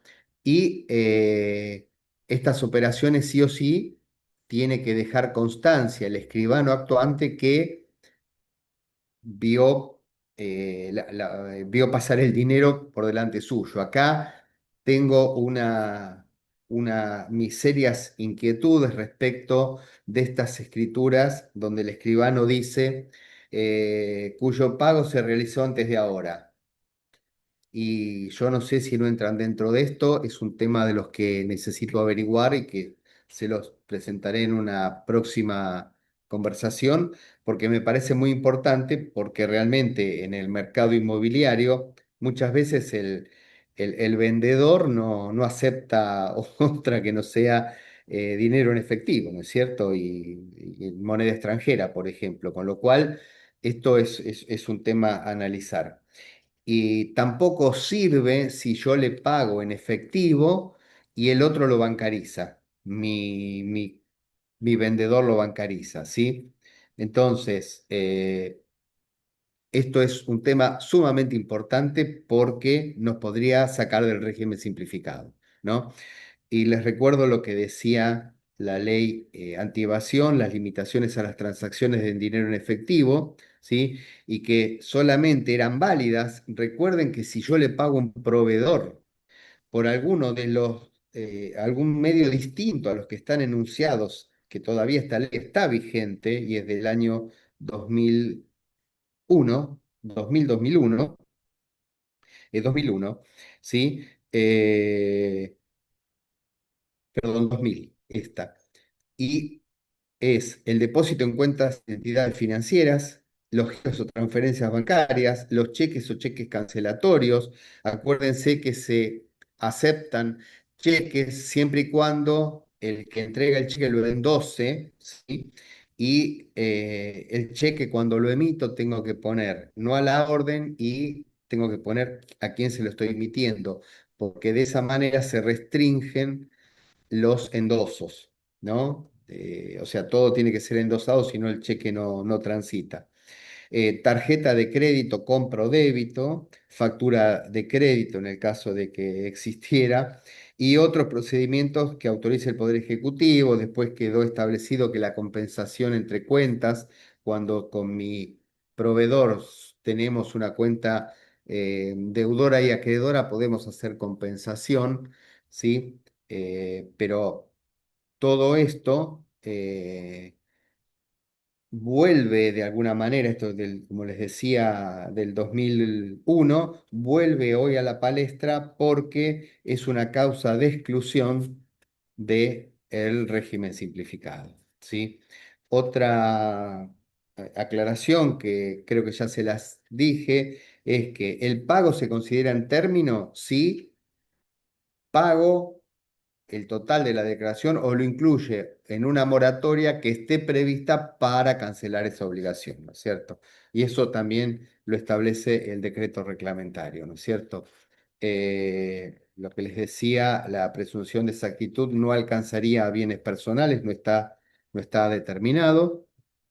Y Eh, Esto, bueno, es un poquito lo que ya habíamos visto, ¿sí? Y acá hay otro tema importante, que es qué pasa si esa impugnación que me hace Arca dice, bueno, que determina un impuesto que tiene, excede el 15%, por ejemplo, o que excede los 100 millones. Bueno, esta impugnación de Arca vamos a decir, me castiga con una pérdida temporal de la presunción de exactitud. Entonces, ¿yo qué tengo que hacer? Si voy a recurrir esto porque no estoy de acuerdo con la determinación del fisco, ¿no es cierto? Y a través de esas vías recursivas que imagínense que esto es, primero viene la determinación de oficio, voy a recurrir esa determinación de oficio, supónganse que voy al tribunal fiscal, que el tribunal fiscal falla en mi contra y tengo que ir a la Cámara. Bueno, supónganse que la Cámara al final del camino, después de 4 años, me da la razón, o 5, ¿no? Y me dice, no, no, el contribuyente tiene razón y el fisco decide, porque tiene que apelar también a la Corte, decide no apelar a la Corte y queda firme la sentencia de la Cámara en lo contencioso administrativo y me dan la razón a mí. Bueno, dice que hay una restauración retroactiva del escudo de este beneficio fiscal de la inocencia, pero pasaron 5 años. Mientras tanto, ¿qué pasó? Yo tuve que declarar por el régimen general. Bueno, todas estas cosas supongo que van a estar más explicitadas en próximas resoluciones, ¿sí? Que van a aparecer, ¿no es cierto? Ahora, como les planteaba, y algo que se ha difundido mucho, el tema de que a partir de que yo presento esta declaración jurada simplificada, que no tengo que informar el patrimonio, de alguna manera esto me permite incorporar bienes que no tengo declarados ante el fisco, ¿no es cierto? Entonces, supónganse, la pregunta es, ¿pero y cuánto puedo ir a depositar al banco? Bueno, el banco para que no me pida nada tiene que ser el Banco Nación, porque los otros bancos, pese a que adhieren, que están de acuerdo, que les parece bárbaro para que ingresen dólares en el circuito financiero, todo perfecto, pero tengo que justificarlo. Y la realidad es que no lo voy a poder justificar si no lo tengo declarado, con lo cual ahí empezamos en una discusión, ¿no? Bueno, el Banco Nación, según me dijeron, recibe sin preguntar, ¿no? Por supuesto, porque es un banco del Estado Nacional y bajaron la línea directamente de que no pida datos, ¿no es cierto? Entonces, ese es un poquito el tema. Eh, Así que el otro concepto también con esto que se genera la duda es si esto de alguna manera es un blanqueo y no, no tiene los alcances de un blanqueo, ¿sí? Porque de alguna manera está limitado. Y respecto de si esto es un blanqueo hacia adelante, ¿no? Porque si me dicen que yo puedo depositar en el banco sin límite de tiempo la plata que ahorré en moneda extranjera para cubrirme de que no podía operar libremente en comprando y vendiendo dólares, por ejemplo, de alguna manera yo entiendo de que eh, quedaría habilitada una vía para adelante, y esto no, no es muy ortodoxo lo que les voy a plantear, pero son consultas que me hacen. Me dicen, pero ¿y qué? Entonces yo no declaro nada, no declaro más ventas, y entonces todo lo ingreso a través de esto, y bueno, yo creo que esto tiene un límite. A ver, si yo estoy facturando 100 millones, ¿sí? O 115 millones. Y bueno, eh, de alguna manera la única posibilidad de que no pierda los beneficios de la inocencia fiscal es que el ajuste que me haga el fisco, si me detecta una facturación no declarada, no supere el 15%.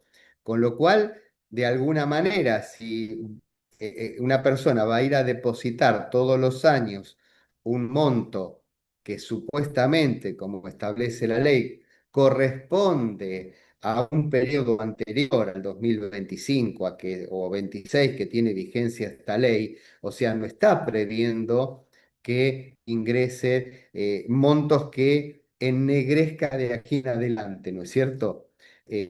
La barrera del 15% para mí es imperativa, o sea, es el margen de error admisible, se la juega con todo ahí, ¿no? Entonces, eh, esto es muy importante. Todavía entiendo porque por el tema de que Argentina estaba con problemas para que no lo volvieran a poner en la zona gris y demás, esto de alguna manera, este movimiento de divisas sin justificación atenta contra la posibilidad de estar dentro de la zona de los países que cumplen con todo el Gafi, ¿no es cierto?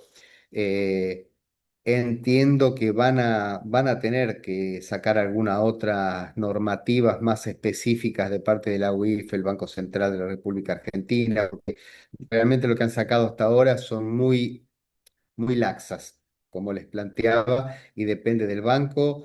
El otro día leí un reportaje a un directivo, creo que era el presidente del Banco Galicia, y decía, sí, estamos muy de acuerdo con todas estas nuevas normas, todo bárbaro. En nuestro banco igualmente está pidiendo la justificación de fondos cuando van a hacer los depósitos. Así que está todavía, esto es muy nuevo, ¿sí?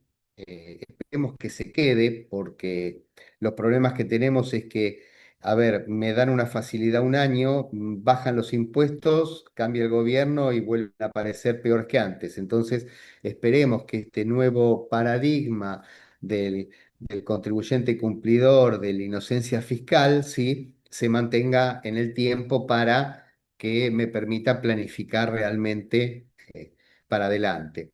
Como resumen, y ya terminamos, que me excedí, el cambio de paradigma que decimos es de hay una migración forzada de una estrategia histórica de litigio y fricción con el fisco hacia un modelo de cumplimiento preventivo sistemático, ¿sí? Compliance fiscal automático. Vuelvo a insistir con esta palabra porque creo que es muy importante. eh, el blindaje de criterios, ¿no? Exteriorizar formalmente, mediante presentaciones, las diferencias de criterio normativo técnico contable al momento de liquidar. Si yo tengo algo que tengo dudas o que no estoy de acuerdo, como en su momento se presentaba con nota, no sé, mis reparos al impuesto a la riqueza o a que no me permitían hacer el ajuste por inflación, bueno, yo tengo que demostrar a través de una nota cuál es mi criterio para que el fisco entienda de que si no está de acuerdo con el mismo, yo no estoy valiéndome de un ardid para no pagarlo. Simplemente que hay un criterio y esto va a ser interpretado como una diferencia técnica. A ver, por supuesto, yo no puedo decir que no estoy de acuerdo que el IVA sea el 21% y declaro por el 18%. No, se supone que tiene que ser algo que tenga ciertos visos de complejidad, ¿no es cierto? Para la complejidad de las normas tributarias argentinas no hace falta investigar mucho, ¿no? Así que esto es importante también cuando tenga un problema, prevenir, presentar una nota. Por supuesto, muchos no la quieren hacer porque dicen, no, si presento esa nota me van a venir a fiscalizar y no quiero. Eh, bueno, no importa, es una medida de compliance o de profilaxis importante. Y después el valor del monitoreo continuo, ¿no es cierto? Todas las válvulas de escape de la ley penal tributaria, de una determinación de oficio, de perder el beneficio del sistema simplificado, de perder la inocencia fiscal y demás, todo, ¿sí? Se resuelve a través de la rectificación temprana. Con lo cual esto se vuelve una herramienta suprema de defensa. Ahora, como les vengo planteando hace muchísimos años, el rol de la administración cambia total y radicalmente. O sea, no podemos establecer las cosas un año después o revisar las cosas un año después que pasaron. Creo que los profesionales y las empresas tienen que también generar una nueva relación, ¿sí? el contador específicamente ya no está para liquidar los impuestos, porque como les planteaba, los impuestos los va a liquidar la FIP, el contador va a tener un nuevo rol o tiene ya un nuevo rol que va a ser revisar, planificar y validar lo que el fisco presenta, ¿sí? Pero todos estos controles, todos estos, piensen lo que sería chequear todos los meses en la página del fisco si no existe algún proveedor que haya caído en la base APOC, ¿sí? Si no se hace con un sistema autónomo, es imposible, ¿no es cierto? Y por último, entendemos que como profesionales, los beneficios que tienen nuestros clientes, apoyar o promover activamente la adhesión a la declaración jurada significativa en todos los casos donde se pueda, ¿sí?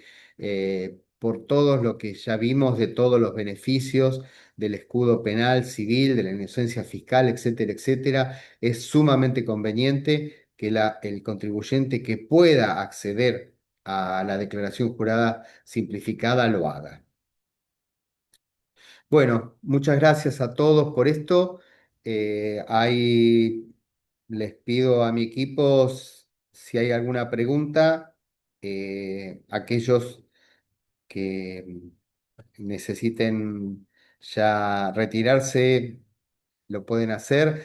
Igualmente, esta charla, esta conversación va a quedar grabada en nuestro canal de YouTube. Les vamos a enviar, ni bien esté cargada al mismo, por si alguno no a todos los que se prescribieron, cuestión de que si alguno no pudo venir o no pudo estar, o hay algo que no entendió o le quedó claro, posibilitar de que la pueda volver a ver, ¿no es cierto? Por supuesto. Eh, a ver, acá hay eh, acá me preguntan respecto ya que las multas se han incrementado, eh, bueno, acá lo que me preguntan es cómo hacer para no cumplir en términos. Lo fundamental es que el cliente envíe la documentación que le solicitamos, ¿no es cierto? Porque sin eso no se puede hacer nada, tanto sea para cuando hacemos la declaración para el régimen general o cuando revisamos la otra, ¿no es cierto? Eh, Otro comentario, la bala de plata, sí, la famosa bala de plata que existía en la ley penal tributaria es esa que se puede aplicar una sola vez, por eso se llama bala de plata, ¿no es cierto? Y así se denomina. En el caso de herencia entraban los bienes por el valor que tenían el fallecido en su declaración jurada. Hoy se seguiría con esa forma de valorar esos bienes en el momento de ingreso al patrimonio tras la declaratoria de heredos. Sí, entiendo que no hay, por lo menos no he leído nada de que haya que cambiar el criterio de que en el caso de herencia los bienes que tenía el fallecido en su declaración jurada ingresan a sus herederos al valor y en las condiciones que tenía cargada el causante, ¿no es cierto? Eh, no se recupera el beneficio fiscal si el proveedor salió de la nómina de APOC. En teoría debería ser así. Lo que pasa es que eso es lo que en algún momento lo comenté, qué pasaba si después el proveedor salía de la base APOC. Todavía no está determinado. Creo que eso hay que trabajarlo. Si podemos repetir el decreto del 2001, sí, por supuesto. Nosotros tenemos por un lado la ley antievasión, ¿sí? Esperen que ya la buscamos, porque no. Ahora, ahora se los paso, o se los mando ahora a todo, porque hay una ley, ¿sí? Y después está el decreto que exime la bancarización, ¿no es cierto? Bancano es un gran problema. Aquí tiene al menos una norma para estos casos, pero difícil de implementar y entender por parte de las entidades bancarias para evitar. Sí, sé que esto es un problema. A ver, la ley establece en su último artículo, sí, que se invita a las provincias y a la ciudad autónoma de Buenos Aires, sí. Miren. Artículo 44 dice, invita así a las provincias y a la Ciudad Autónoma de Buenos Aires a adoptar en el ámbito de sus respectivas competencias regímenes simplificados de fiscalización en línea con las disposiciones establecidas en el capítulo 3 del título 2 de la presente ley. O sea, el Estado, eh, acá hay un problema político, ¿no es cierto? Aquellas provincias que estén en buena vinculación con el Estado Nacional lo van a hacer. La provincia de Buenos Aires dificulto que lo haga, porque ya sabemos el enfrentamiento que hay y que esto lamentablemente se traslada a esto. Y entiendo perfectamente que hay un problema cuando hacemos una operación e ingresa dinero a nuestra cuenta por una operación que no está grabada, como la compraventa de un inmueble, y después aplican el CIRCREV, me aplican retenciones, etcétera, etcétera, que no corresponden, ¿no? Bueno, no, acá esto, si quedo afuera del beneficio del sistema simplificado por el ingreso por la venta de un inmueble, ¿puedo ingresar nuevamente en años? Sí, por supuesto, exacto. O sea, este régimen es flexible. Si yo un año quedo afuera porque vendí un bien y eso me hizo exceder los ingresos, ¿sí? Al año siguiente, que no voy a tener esos ingresos, voy a poder volver a estar en el régimen simplificado, ¿sí? Y a ver. Un momentito así. eh,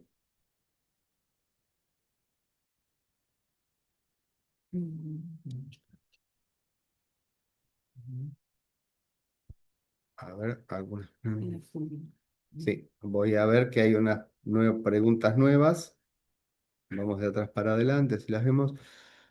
La obligación de bancarizar todos los movimientos implica que el contribuyente debería depositar, por ejemplo, todo el efectivo en pesos antes de la adhesión y a partir de allí realizar todos sus consumos con tarjeta de crédito, débito o transferencia bancaria. No, a ver, no implica esto lo que yo utilizo para el consumo, que eso lo puedo seguir manejando en efectivo. Sí implica aquellos movimientos de fondos de que estén relacionados con la actividad, por ejemplo, el pago a un proveedor, una inversión que realice en cripto, por ejemplo, o que, no sé, que compre una maquinaria, ¿no es cierto? Bueno, esto se requiere que esté bancarizado. O sea, todo lo que sea pago a proveedores se tiene que volver a la ley antievasión, ¿no es cierto? Ese es el concepto. Así que bueno, muchas gracias a todos. He tenido eh, ha estado gente con la cual, colegas, que bueno, aprecio mucho su participación. Así que les agradezco a todos por estar y les estaremos avisando próximamente cuando cuando se termine de escribir la letra chica de esta normativa y cuando se termine de escribir la letra chica de la modernización laboral, volver a reunirnos. Por mi parte, muchas gracias y cualquier otra consulta que tienen, la envían, que por supuesto se las responderemos con mucho gusto. Muchas gracias. A vos, Gracias, Jorge, muchas Jorge. gracias. Un abrazo.